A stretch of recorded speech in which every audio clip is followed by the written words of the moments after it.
Assalamualaikum warahmatullahi wabarakatuh.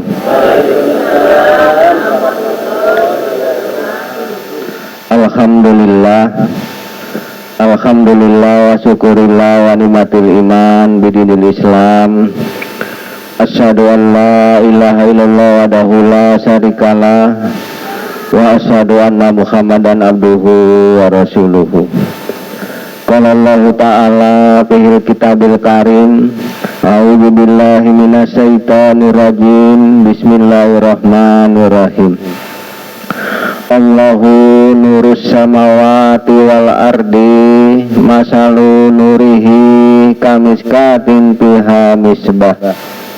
Al misbahu fi zujajah, ajujajatu ka'annaha kaukabun durun yuqadu min sajaratin mubarakah zaitunati la sarkiyatin wala garbiyah yakadu jaituha yudi'u walalam tamsashu nar nurun ala nur yahdilahu linurihi mayasa wa yahribulahul amsala linas wallahu bikulli syai'in alim.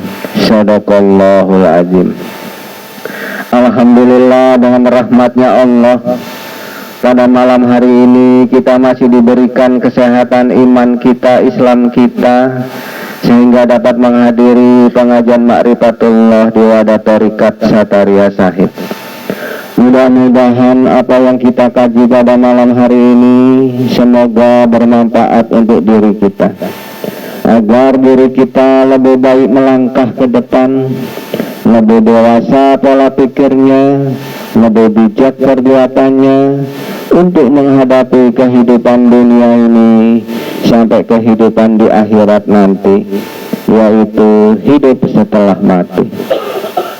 Wahai saudaraku yang hadir pada malam hari ini, tadi kakek bacakan Al-Quran surat Nur ayat 35.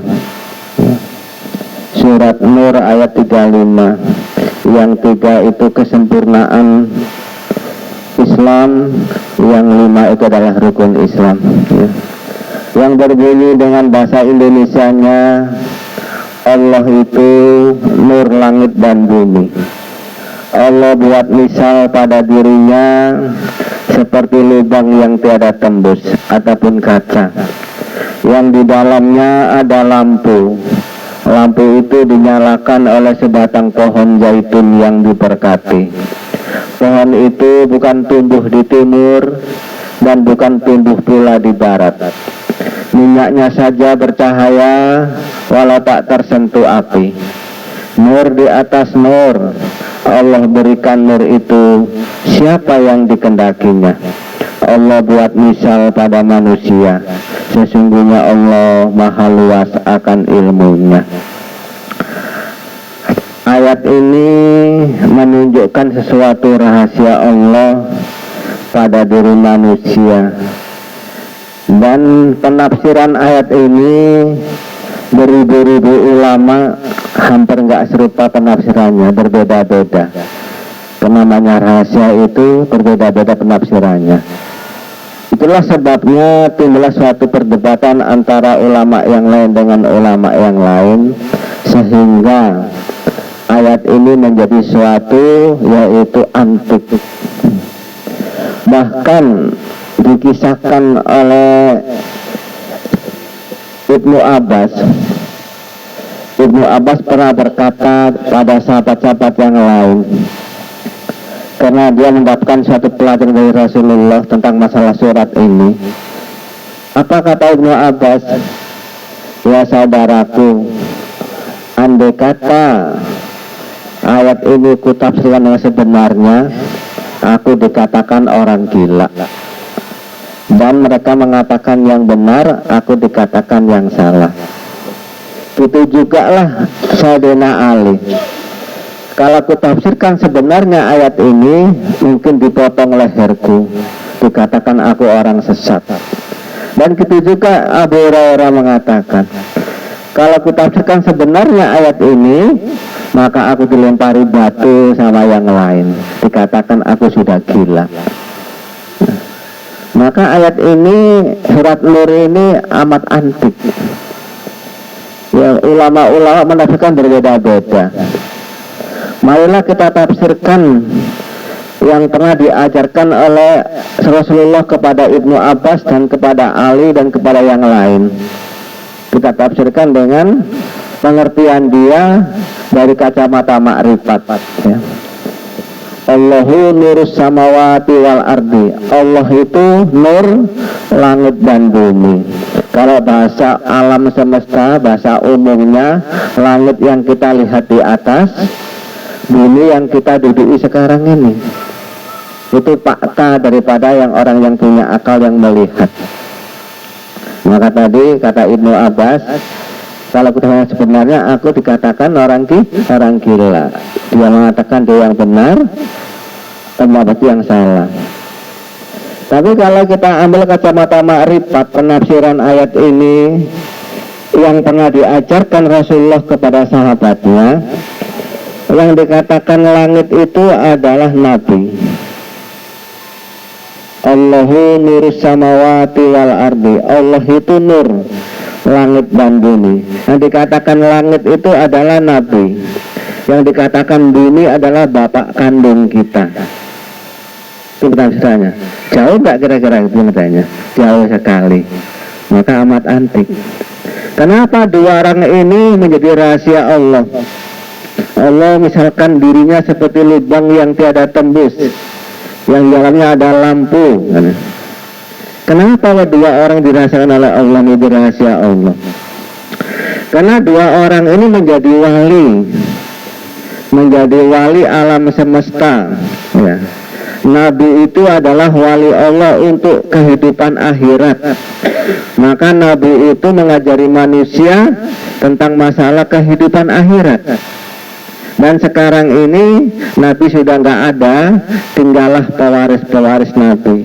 Sudah dikatakan orang-orang langit, ya.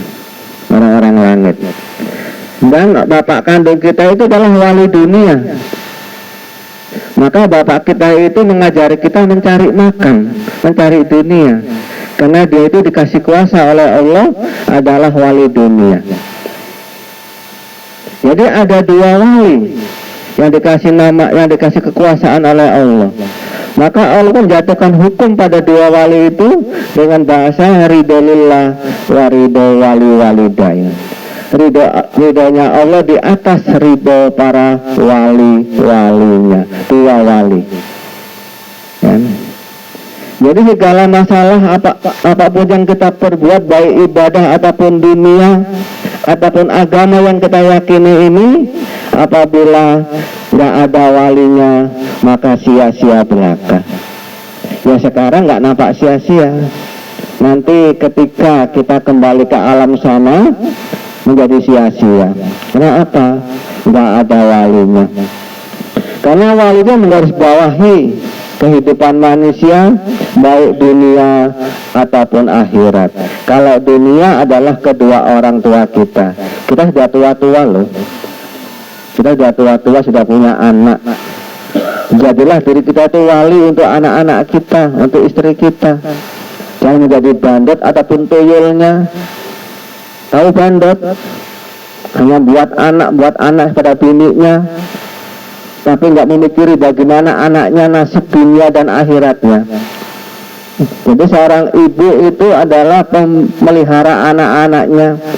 Kalau dia itu nggak mampu melihara anaknya, mengarahkan anaknya ke dunia dan di akhirat, maka bukan ibu namanya, tapi induk. Karena ibu itu adalah wali Allah, membantu suami. Maka Allah jatuhkan hukum pada kaum ibu itu, di bawah telapak kakinya ada surga. Sesungguhnya surga di bawah telapak kaki ibu. Tapi kalau ibu itu menjadi induk, hanya mikir diri sendiri, bahkan induk itu menyuruh suaminya menjadi zin, ya. Seorang perempuan yang nggak jadi ibu, yang jadi induk, itu selalu memaksa suaminya menjadi kelompok jin. Tahu kelompok jin?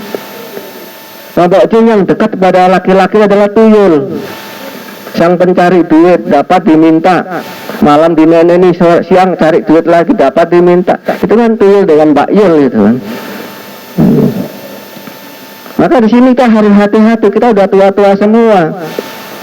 Kita udah, kalau kita menjadi wali, sekurang-kurangnya yaitu walinya Allah untuk rumah tangganya masing-masing. Jangan menjadi bandot, hanya pejantan dalam rumah tangga, bukan wali, bukan khalifah untuk rumah tangga. Maka surat Nur ini merangkat pada kita, Allah ngasih tahu, Allah itu nur langit dan bumi. Allah itu ada pada wali Allah dan wali dunia. Ada pada diri Rasulullah dan ada pada diri orang tua kita. Apa yang ada dalam dirinya itu? Yaitu sifat Allah yang maha pengasih lagi maha penyayang. Ya. Manusia yang dikasih sifat pengasih penyayang adalah orang tua kita terhadap anaknya. Sebandel apapun anaknya yang merugikan, yang membuat malu, orang tua tetap sayang kepada anaknya dan selalu memaafkan kesalahannya dan selalu sabar menerima keadaannya. Itulah wali Allah. Maka huruf Allah itu 4 ya, alif, lam, lam, ha. Maka manusia diwajibkan untuk memegang yang 4, pengasih, penyayang, pemaaf, penyabar, agar jadi wali Allah. Kalau udah jadi wali Allah harganya mahal, karena Allah masih tahu dalam Al-Quran. Apa ayatnya? Alhamdulillahirabbil alamin. Segala puji itu milik Allah, Tuhan semesta alam. Segala puji-pujian itu milik Allah, Tuhan semesta alam. Jadi kalau kita terpuji di muka bumi ini, nggak tercela kehidupannya, maka diri kita itu milik Allah. Harganya mahal, hadiahnya surga. Tapi kalau kita tercela hidup di dunia ini, selalu jadi biang kerok untuk mempecah belah, yaitu keluarga, mempecah belah yaitu masyarakat, dan mempecah belah agama, itu adalah miliknya setan. Tercela. Apa sifat tercela pada manusia yang dari setan ditanamkan oleh manusia pada manusia? Sifat benci, sifat dendam. Karena ada sifat benci dan dendam pada diri manusia, maka timbullah sifat marah dan sifat sombong. Ada lagi yang halus, sifat setan tanamkan pada diri manusia yang hampir nggak merasakan dirinya bahwa dia tertipu setan. Sifat apa itu? Yaitu malas. Malas itu sifatnya setan. Ketika datang malas, maka semua itu nggak ada yang dikerjakan. Akhirnya apa? Ke depan dia merugi selama-lamanya. Tersesat dia, artinya tadi tersiksa dia dalam kehidupan dunia dan akhirat. Di dunia disiksa dengan sesuatu keinginan yang nggak tercapai, di akhirat tersiksa karena nggak dapat amal-amal yang disahkan oleh walinya. Maka Allah teruskan ayat ini kepada manusia. Nurun ala nur, nur di atas nur. Yahdillahu li nurihi mayasa. Allah berikan nur itu siapa yang dikendakinya. Ya sekarang kita ini ngaji, kan? Kita ini ngaji itu berlomba-lomba untuk menerima nur tadi. Nur tadi. Kan Allah sudah berjanji. Kan? Allah berikan nur itu siapa dikendakinya. Nurun ala nur, yahdillahu li nurihi mayasa. Nur di atas nur. Allah berikan nur itu siapa yang dikendakinya. Untung-untung kita yang diberi nur itu. Tapi kalau laki-laki kasih nur hayati jangan mau, nanti istrinya manyun. Itu nurullah yang dibilang tadi. Allahu nurus samawati wal ardi. Allah itu nur langit dan bumi. Mencari nurullah. Kalau kita mendapat nurullah dalam kehidupan dunia ini, kita menjadi wali Allah di muka bumi ini. Kalau menjadi wali Allah, sifatnya terpuji. Sudah terpuji jadi miliknya Allah diri kita. Maka jadi laki-laki itu jangan menjadi tuyulnya, itu menjadi khalifahnya. Ya, jadi khalifahnya. Sekarang banyak, zaman sekarang ini kaum perempuan menciptakan suaminya jadi tuyul, jadi sebangsa jin. Tuyul itu sebangsa jin loh. Enggak ditekan jadi khalifah.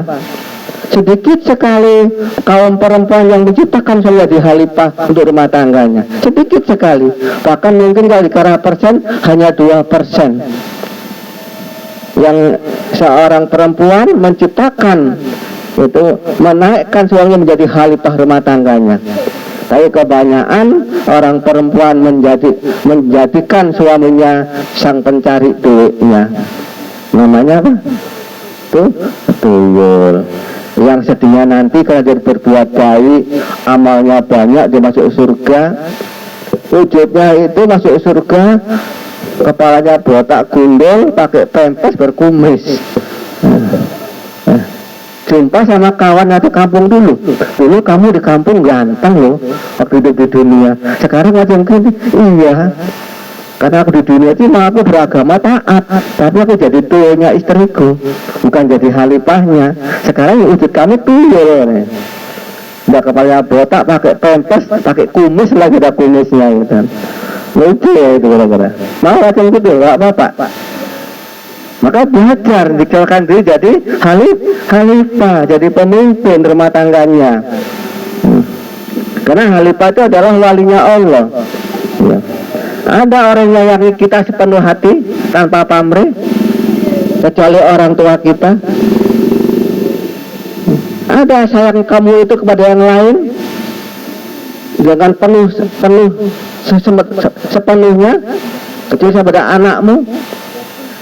Nggak ada orang tua yang menyayangi yang lain sepenuh-penuhnya kecuali menyayangi anaknya. Seorang suami menyayangi istrinya dengan penuh, maka banyak kaum suami itu rela berdosa, rela banting tulang demi menyenangkan kaum perempuannya, demi menyenangkan istrinya. Tapi kebanyakan kaum istri nggak pandai bersyukur atas suaminya yang mengorbankan tenaga dan segala-galanya demi menyenangkan istrinya. Disitulah letaknya kejenjangan masalah rumah tangga, sehingga timbullah rumah tangga tadi itu yang dihuni dengan sifat-sifat setan, sifat kebencian antara suami istri, timbulnya amarah-amarah, timbulnya ngambek, sifat diktatornya suami istri, saling memerintah, nggak mau ngalah, sifat otoriternya, egoisnya. Yang egoisnya waktu nanam padi akur, di gubuk makan bersama, nanam padi mengharapkan hasil dari tanamannya, akur, senang-senang berdua.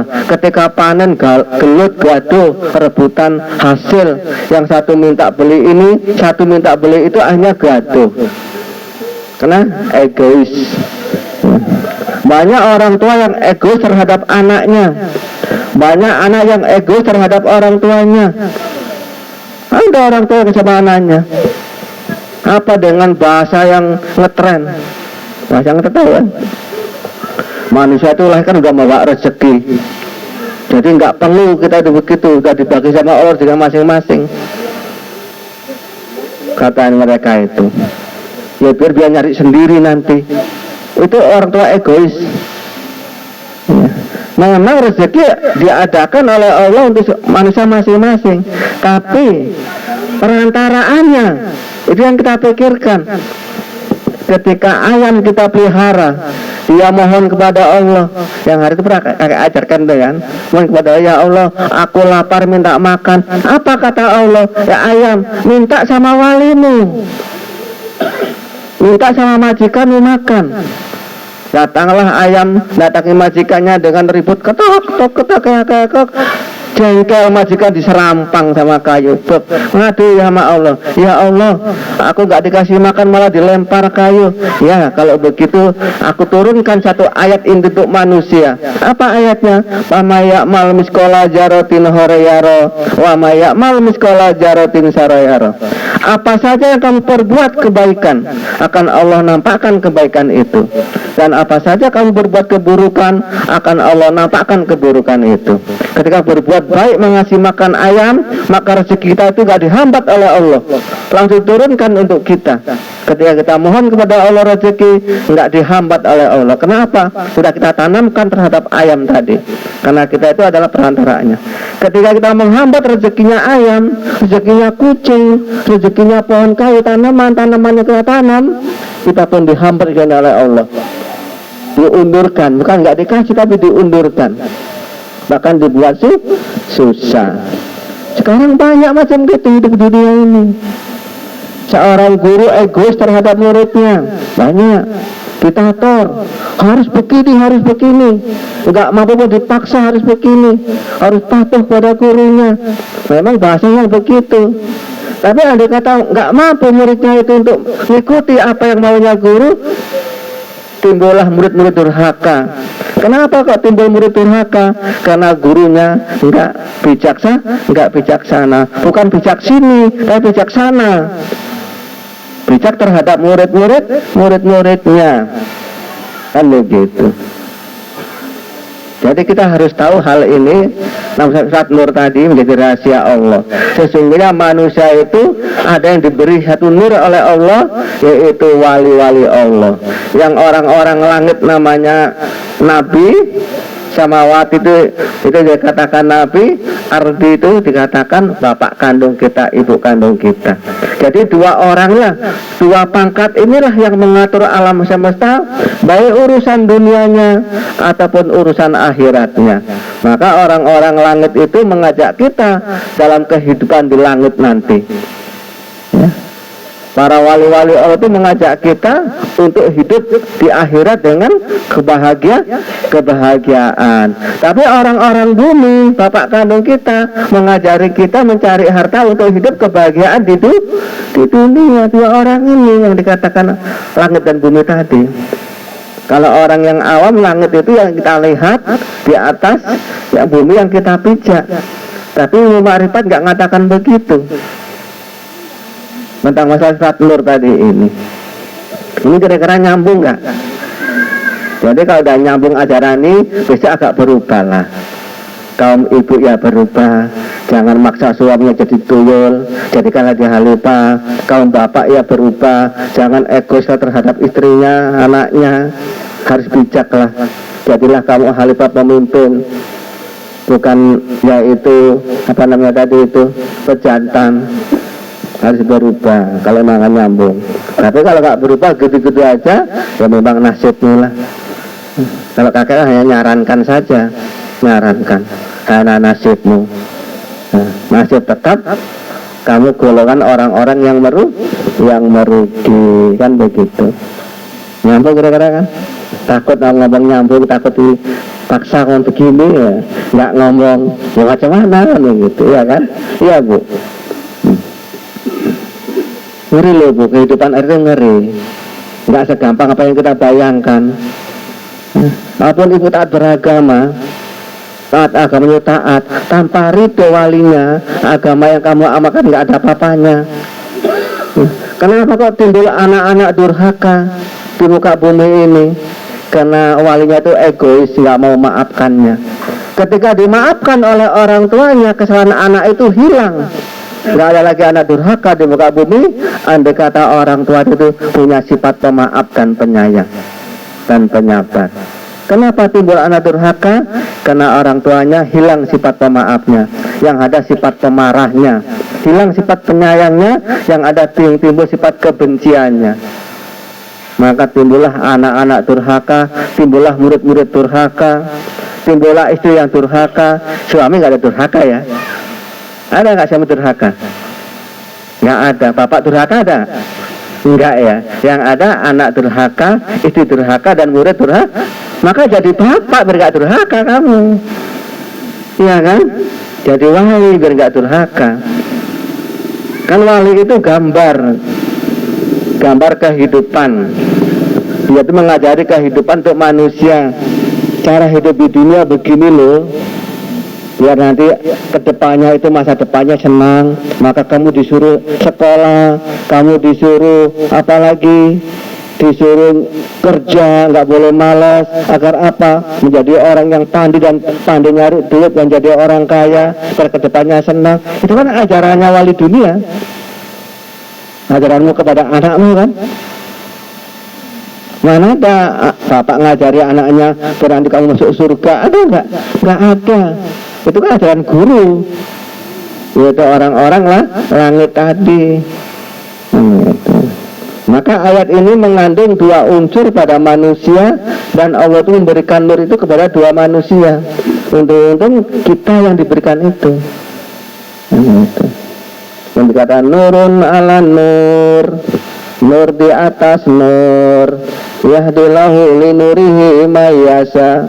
Allah berikan nur itu siapa yang dikendakinya. Wa yahribu lahul amsala linnas.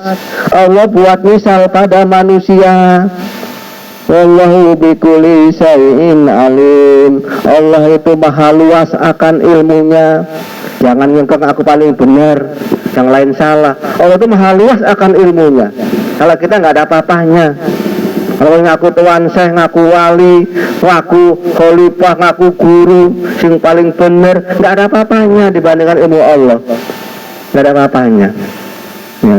Maka kita harus betul-betul bijak pola pikir kita, dewasa. Apa? Bijak dewasa pola pikir kita, bijak dalam perbuatannya. Seorang bapak harus betul-betul menjadi wali Allah, jangan jadi tuyul. Seorang ibu harus betul-betul menjadi pembantu suaminya, jangan durhaka pada suaminya. Seorang anak menjadi pengikut orang tuanya, jangan jadi pembantah orang tuanya. Udah, surat itu tadi yang kakak terangkan untuk kita semua. Waktu isya pun sudah sampai ya. Kakak tutup dengan doa. Assalamualaikum warahmatullahi wabarakatuh.